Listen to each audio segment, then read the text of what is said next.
Hello and a very warm welcome to Revelation TV and episode 2 in our series featuring CAP, Christians Against Poverty. They've been helping people become debt-free and deal with other financial challenges unbelievably for over 25 years. And their vision is to transform lives through thriving churches and to bring an end to UK poverty. What an amazing vision. Today we have in our studio the Reverend Lynn Weston, Director of Church Partnership, and Peter Snell, Money Coaching Lead, who will be discussing with us our relationship with money. So once again, thank you so much for being with us. Lynn, could we kick off by you sharing CAP's Bible mandate and vision? It's exciting. Yes, absolutely. Del, we took a lot of time to actually really explore. When we reached our 25-year point, we actually wanted to do a deep exploration of what the Bible really was telling us. We'd been looking at it over and over and over again, and we wanted to take a fresh look. You know that way when you look at the Bible, you know, new things really jump out at you. And really what our biblical mandate is very much helping us to really focus in how Jesus lived his life and what he taught his disciples, and that was to care for those who are in poverty, who are the marginalized in society. And it helps us, our biblical mandate helps us to really look at all the broken relationships in the world between God and ourselves, what's broken between our relationships and God and ourselves, what's broken within ourselves, but also what's broken amongst each other, our relationships with each other, and what's broken with creation. So our biblical mandate really helps us dig deep into that. It also helps us to really think about poverty not just being financial. Obviously, financial poverty is a really big issue in the UK and across the world at the moment, and the cost of living crisis soars on and is impacting more and more people's lives. But what we see every day when we talk to our clients who may contact us about financial poverty is there's actually significant spiritual poverty in this nation. People really seeking something. They don't know what they're seeking. Some think it's a sort of God out there that will really help lift the darkness that they're feeling. Or they have actually no sense of a God at all. They're feeling quite isolated and alone, so they're feeling really poor in spirit. Yes. And we are seeing more and more, I don't think there's a day goes by where you don't see in the news the impact of social and relational poverty. So many people, so much mental health issues being caused by social isolation, by relationships breaking down, by people being on their own. I mean, we've got one client who, when they actually contacted us and the debt centre manager turned up, when they turned up at Simon's door, it was the first time in 2 years he had somebody in his house. And that's not an unusual story, that's happening every day. And then of course there's the other aspect of poverty, which is environmental, and how we all care for the beautiful creation that God has given us, the focus and attention we're giving on that. And you know, we're really hearing a rally cry for what we're going to do environmentally in the years to come. So that's very much what our biblical mandate is all around. And it fits so nicely with that vision you shared at the beginning, that we want to see lives totally transformed.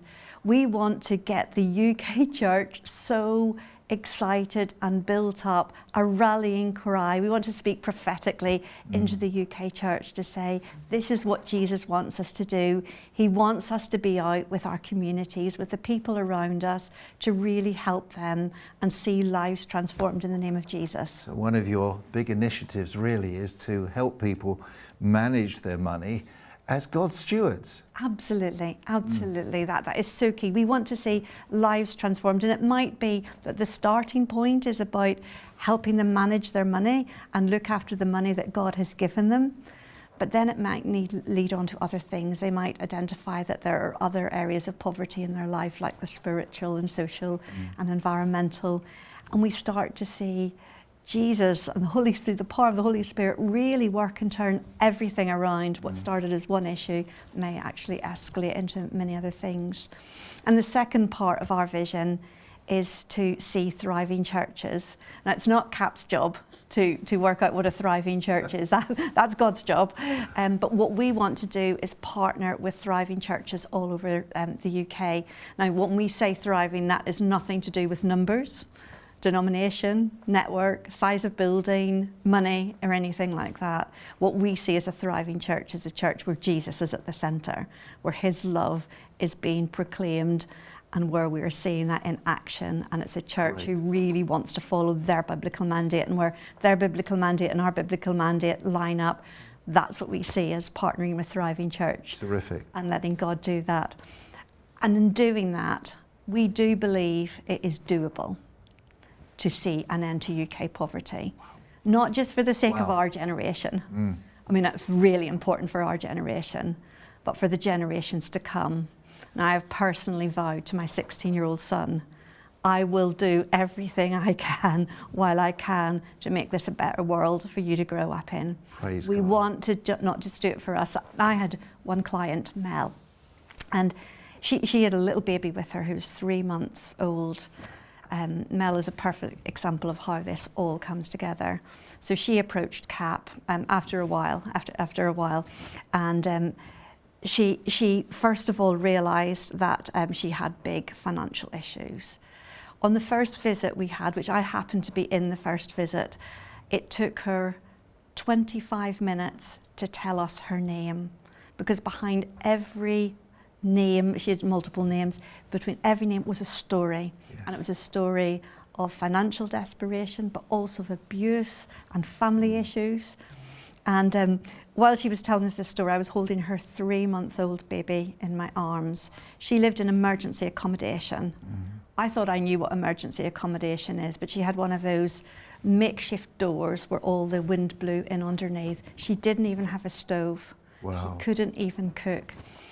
And she looked me in the eye and she said, please, please make a difference, Yes. not just for me, but for her and for Praise her God. generation to come. Praise So God. that's what we want to see. We want to keep Brilliant. on pushing forward to see an end to UK poverty. Fantastic vision, and I'm sure you'll achieve it. Peter, I want to come to you about credit cards, because credit is running out of control, isn't it, in this country? And I've overspent on credit cards in the past. On one occasion, it took me over 5 years to pay one off. Do you believe that credit is essentially good or bad? What do you feel? Well, what a question. I think credit's a bit like fire, Del. You know, it's all about what you do with it. You know, if I have a barbecue, it's fantastic for cooking burgers, but I'm not going to dry my clothes on it, not unless I want them to be kind of smoky and burned. You know, and credit is like that. It's how you use it. And so, you know, if you have something that's really expensive, for instance, you know, house, car, something like that, you may well not be able to buy it without credit. And so, you know, credit has some really helpful uses there. Or equally, sometimes that there is something that's going to really benefit you or your family, and having that sooner rather than later is going to be a helpful thing. And yeah, if you've got a plan for the repayments and you think you can do it, then again, credit can be really helpful. But I think where people can get into trouble is sometimes you get a bit overextended. You take on maybe more than you can comfortably afford, and things start to get a bit tight or a bit difficult. Or equally, just sometimes circumstances change as well. You know, I think we all really need to have a bit of a posture of humility, really, towards those who end up in difficult circumstances, because it can happen to any of us. You know, illness can happen to any of us. Redundancy could happen to any of us. A change in family circumstances. There are so many reasons that people struggle with credit, but it is obviously really helpful if you can just have a good think when you're about to take out credit, whether it's right for you. So I think 3 really good areas to reflect on would be, firstly, just thinking, well, if I say yes to this credit and this thing that I'm buying, what am I saying no to afford it? Because again, coming back to budgeting, it's all about priorities, what matters most. And actually, if on reflection you think, actually, in order to say yes to this, I'm going to have to say no to something else that's more important to me, well, actually, maybe you might want to go down that. And of course, on that road, you may be working out, well, can I even afford it in the first place, if you're looking at it in the context of your budget. I think secondly, it's then thinking about, is this how might my circumstances change? You know, what are things looking like for me, and what kind of risk am I taking on? Am I comfortable with that. And then finally it's going, right, yep, I definitely want to do it and I'm comfortable with what I'm doing. Just making sure, is it the right type of credit? I can't tell anyone exactly what type of credit they should be taking out, but there's all kinds of credit out there designed for different circumstances. And so doing your homework, doing your research and just making sure that you're using the most suitable option is crucial. But Del, I know there are people that are going to be watching right now that they will be struggling and using credit not to buy luxury, not to buy a TV or anything like that, but just to afford the essentials. Tragically, there are people that are in that place. And I would just encourage you, if you are in that situation, that's a real red flag, that actually that's not going to be sustainable for you. That time's really challenging. And it's worth taking a look at, is there anything else that you can do with the way that you're managing your money? Because although it might help in the short run, that's going to be a really difficult road in the long run. And so that's just something to really look out for if people are in that situation, using credit for the essentials. Yeah. You guys are doing a phenomenal job. And we're going to go to a video now, Peter. That's a client who was controlled by money, but now that person is back in control, which is a really amazing thing, isn't it? So let's have a look at that video now. I didn't get into debt on purpose. I was actually working full time. I had a good job. I had a managerial job, and my partner at the time was working as well. Suddenly you're faced with a diagnosis that you've been diagnosed with cancer. It left me very burnt with the radiotherapy. Not just outside, but inside as well. Trying to hide it from the children, telling them all the time that everything's fine, everything's okay. My partner said he couldn't stay, he couldn't watch me die, and he left. So then I was in a really bad position where there was no income coming in at all, and you start to get threatening letters, threats that the bailiffs are going to come round, and you start to get depressed. You don't answer the door, you don't want to answer the phone, and it becomes a real fear. I got to the point where I thought if I wasn't here, they could sell the house, pay off the mortgage, pay off the debts. Everybody's happy, no more worries. And that's when I tried to commit suicide. When I came back from the hospital, and it's something I'll never forget because I don't know where the leaflet came from. It was actually on the window ledge and it said Christians Against Poverty. And from somewhere inside me, I got the inner strength, and I rang Christians Against Poverty, and she was just like the guardian angel. She said, yes, we can help, arranged to come and see me, and changed my life. They stop all the telephone calls, the threatening letters, it all stops. They take all the pressure off you. You can then take a deep breath, reevaluate yourself, and concentrate on getting yourself well. They've got your back every step of the way. All the anxiety's gone, the depression is gone. You're looking at me today, I'm a totally different person to the one that Sheila saw when she first came round. She's helped, lifted, took me to church. I've met the people at St Bartholomew's. It's just a wonderful, wonderful feeling, and it's all through Christians Against Poverty, taking the time, the care and the commitment.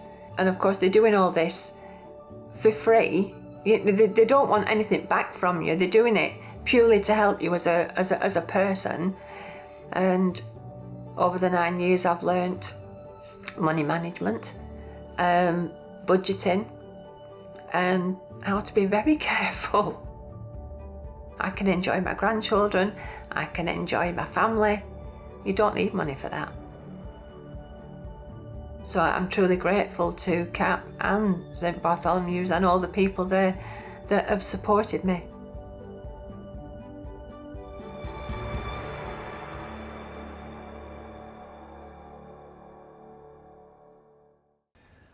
Welcome back, everybody. And I'm going to go to Peter because I'm concerned about so many of my friends who've been scammed recently.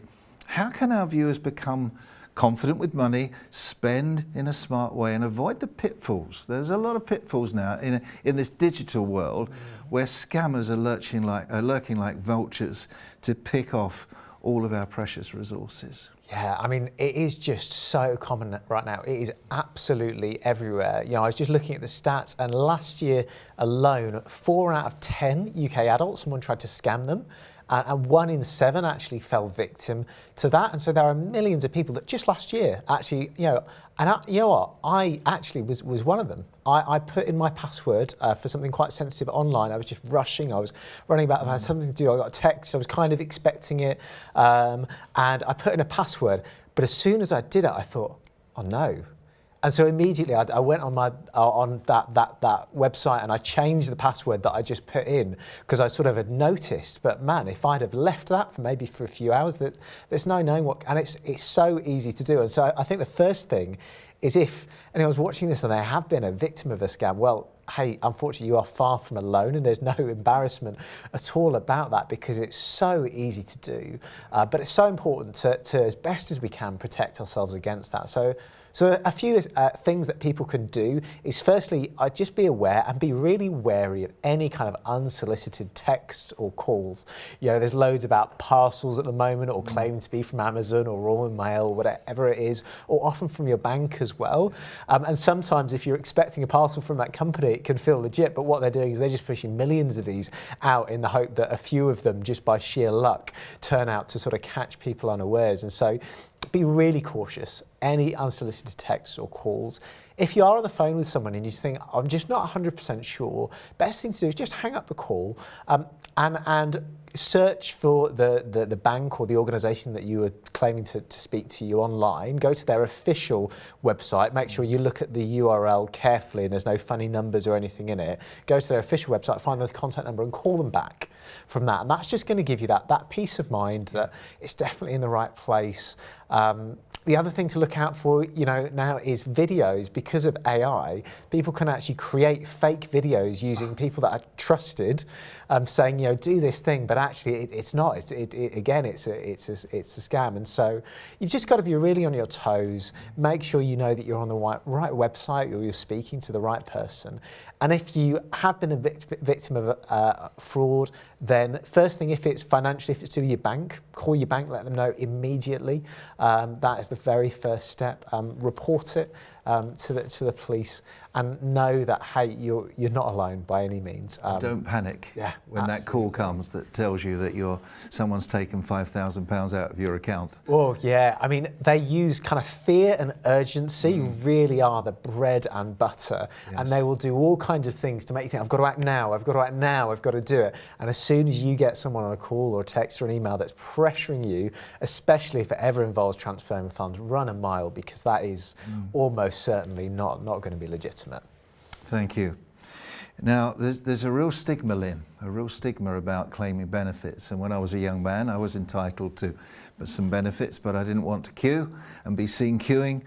How do we judge ourselves and others? Is there a negative perception which really needs blowing out of the water?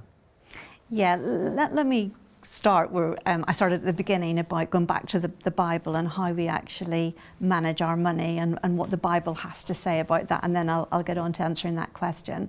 I think what the Bible very much teaches us that we need to use a lot of wisdom in the money that we're given by God and how we steward that really, really well.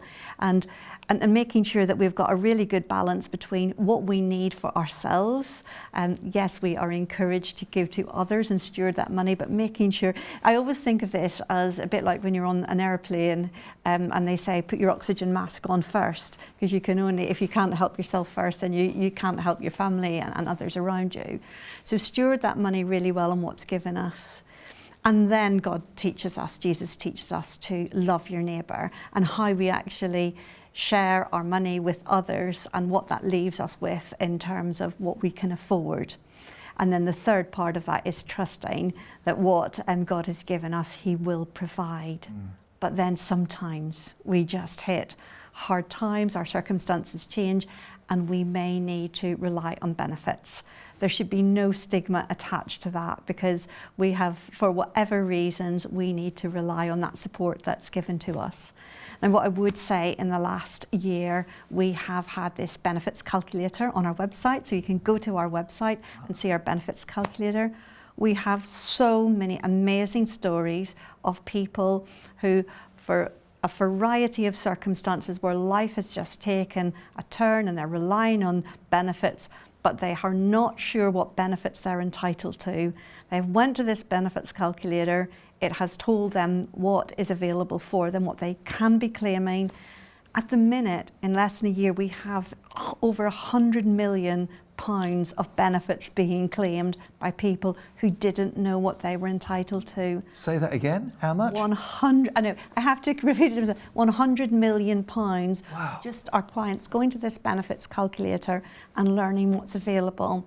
This is changing people's lives. There's one story of a lovely lady in Manchester who came along, and she was just talking to somebody casually, and she used the benefits calculator at one of our open days, and she discovered, and it was the difference it was going to make to her and her husband was like £400 a month. And it was really life-changing. So there should be no stigma attached to it, is the point. Once we know we have been stewarding our money well, we've been trusting in God, we've been loving our neighbour as we should, sometimes we just need help from the benefits available. Yeah, and I think it's worth mentioning as well, isn't it, that even if you're in work or you've got some income coming in, you may still be, I think people often think, well, you only get benefits if you're not working, but that's absolutely not the case. There's all kinds of benefits that people might be entitled to even if they're working. And so wherever you're at with employment or work or finances right now, if you're thinking at all, well, maybe, just go and have a look and just see 10 minutes could save you and help you so much. Nothing to lose and everything to gain. Exactly. And sometimes it's not just stigma, it's actually ignorance, isn't it? Not knowing the facts. Just that lady I was telling you about, one of the differences, and we talked about the social isolation as well. Her and her husband couldn't afford to do anything. And what this £400 was allowed them to actually start taking a few trips out, to get a bus, to go somewhere, to go to the park, to have a cup of coffee somewhere else other than in their house. And it's been so incredibly uplifting for them. It can be really life-changing, and that was just a casual, let's go in and see what's available. Lynn, how can people increase their income? Is there anything that they can do? Yeah, I think there's lots of different things we can look at, and we talked in the last episode about our money management. So I think it's once you've got that in front of you and you can see your income and what's available to you, just asking yourself some questions. Are there any other opportunities?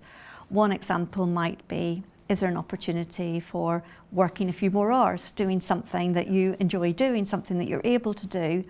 We would always strongly advise when you're doing that, you don't do that to your ill health or doing too much. You know, if you're trying to care for a family, not working hours that are then going to actually make you feel uncomfortable. But have you got some hours, maybe when the children are at school, that you could get a part-time job that would just help increase that income? Or let out a room perhaps as well. Rental income, that would be another thing that we would say, is there something you can do with your home and the gifts that God's already given you that you could actually think a little bit differently about that? What might work for you for your home situation? And then there's other things we can think about saving, and just, you know, is there even, you know, moving our savings account. I know that's something we have learned lately, not getting into apathy, but just moving our savings account. If we've got any small pots of money from here to here, that can actually just help us increase. So there are lots of different ways that we can think about, just when we've got everything set in front of us, saying, is that it optimized? Is that the best it can be? Yes. Or are there any opportunities for us to do anything a little bit differently that might just help give us that extra income? Perhaps hobbies or pastimes and creative skills that you haven't thought about the potential of them earning some money. Well, I mean, it's a really big thing now. Just one example of people at home who are maybe having to care for family, being able to use their crafting skills and then sell them online. I've seen one example the other day. I saw somebody had just at home made some beautiful Christian Christmas cards, and they were stunning, just putting the love of Jesus, being able to sell them online. There's lots of different things that we can think of about using our time when we've got it available wisely. Brilliant. Peter, I believe you have some top tips. Could you share those with our viewers and with me? Absolutely, and probably share them with myself as well and remind them, because it's always good to remind yourself what you can do. I mean, I think the first thing I would say for anyone as they're trying to figure out, okay, what can I do with my money? What's the easiest thing is just taking a look at all of your subscriptions, things that are coming out annually or regularly, if it's car insurance, internet, phone, all of those kind of things. Let me tell you, if you haven't looked at them for a couple of years, you could save yourself £100, maybe even £200 a month just by taking a couple of hours to review and get some better deals on some of that kind of stuff. I find a Money Saving Expert immensely helpful for this. They've got all kinds of completely impartial, very comprehensive guides that have done a lot of the work for you in terms of best buys on all of these kind of areas. You know, you can get a SIM card for £1.67 a month with lots of data on it for a whole year. And so just little things like that. And sometimes you think, well, on its own, is it worth it? But you add them all together and it really starts to add up. And so, yeah, it might take a bit of time and a bit of effort, but I tell you, you'll be surprised if you take that over the course of a year. It's probably about the best paid hours work that most people can actually do. And sometimes you don't even need to switch. Sometimes just knowing what a good deal is and going back to your current supplier, you'll actually be able to get them to turn it off. That's crucial. Brilliant advice. In the last minute, could you just tell our viewers a little bit more about the benefits calculator and how they access that, because it's wonderful. It's super simple. All you need to do is go to CAP's website, which will be on the screen, and actually it will be very clear on there. Here's the benefits calculator, just enter some details and it will tell you what's available to you. Just to emphasise, people on a daily basis, numerous people are being surprised by learning, and as Peter's already highlighted, sometimes people in employment as well, so it's not just people not in employment. Thank you, Lynn. And thank you so much, viewers, for tuning in today. And we hope that you can come next time and learn how to become an agent and an instrument of change. But don't feel afraid to contact CAP. God bless you, and we'll see you all again soon. Take care. Bye-bye.